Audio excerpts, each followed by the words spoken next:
Welcome back in. You're watching Lowcountry Money Talk. If you are just tuning in, we spent about 5 minutes or so talking current events, which, you know, is a little bit hard to get into 5 minutes, quite frankly, because there's so much going on. However, we're talking about it in relationship to money, what that means for you. And of course, Phil Bloyd is here to help us navigate this. And Phil is with Revolutionary Financial Group. So, important things to talk about now. As you mentioned before the break, you were talking a little bit about the Federal Reserve set to raise interest rates, and you were saying we're looking at 50 basis points. So what we need to know from you, Phil, is how does this, in your expert opinion, look to affect the market? Well, I think, Jessa, that the stock market has already implemented or absorbbed that 50 basis points.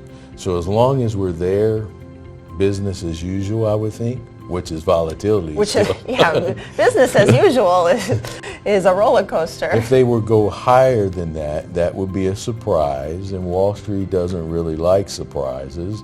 If they would go lower than that, then that would probably be a good surprise, but I don't see much of a chance of that.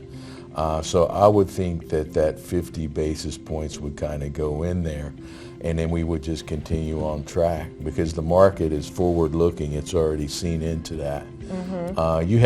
Right before the break, there was one thing. I'll just back up a little bit. We talked about Goya, the CEO of Goya. I'm glad you brought that up because food shortages. Yeah, he was not guessing on that at all. He said there's going to be a food crisis, and I mean, here's a guy, it's his job to know. Right. And they're out, you know, buying foods from all these places and processing them and canning them and getting them out to the market.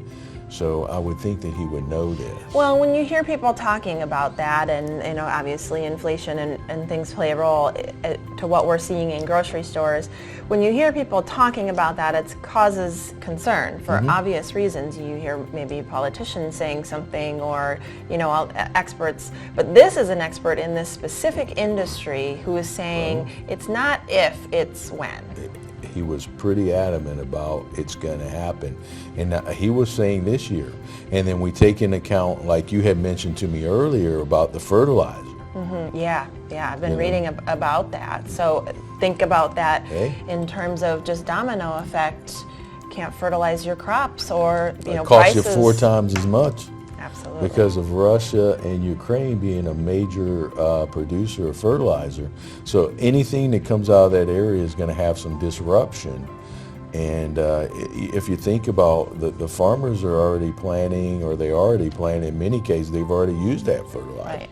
So they're going to pass that cost on. Yes. And if you haven't been to the supermarket lately, I mean, we're buying foods that were processed before that. So once the cost of that increased, or the increased cost of that fertilizer goes in, you know, you can just imagine the cost of that food then. Yeah, absolutely. Yeah.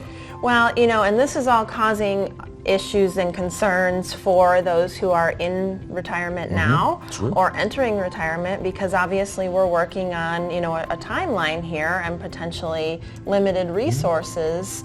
So you're watching your stocks and everything fluctuate.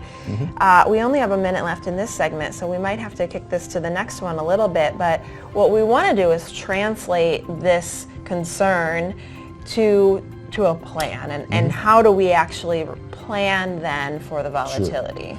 Well, I think, Jessica, first of all, there's probably some people out there watching, they're like, well, this is about money. Why are you talking about fertilizer? Yeah. Horse manure. Right. It's more than that, but let's say, well, because that is affecting the returns on your assets. So if we don't speak about this, you're like, why is all this happening? Exactly. You know, you look at the increase in energy costs. Well, and usually when energy increases, it can lead into a recession, because we use energy for everything. Every apple you buy has to be transported, and you know, those trucks aren't driving on pixie dust. Right. So all of that's going to affect the market. If you have money in the market, or nowadays, even if you're receiving interest, which interest rates are moving up, all these things are interconnected, and our viewers need to know. Yes, absolutely. So we'll spend more time talking about what you can do about it as we get to the other side of this break and give you some pointers. Well, I won't. Phil will, because he's the expert. We'll be right back.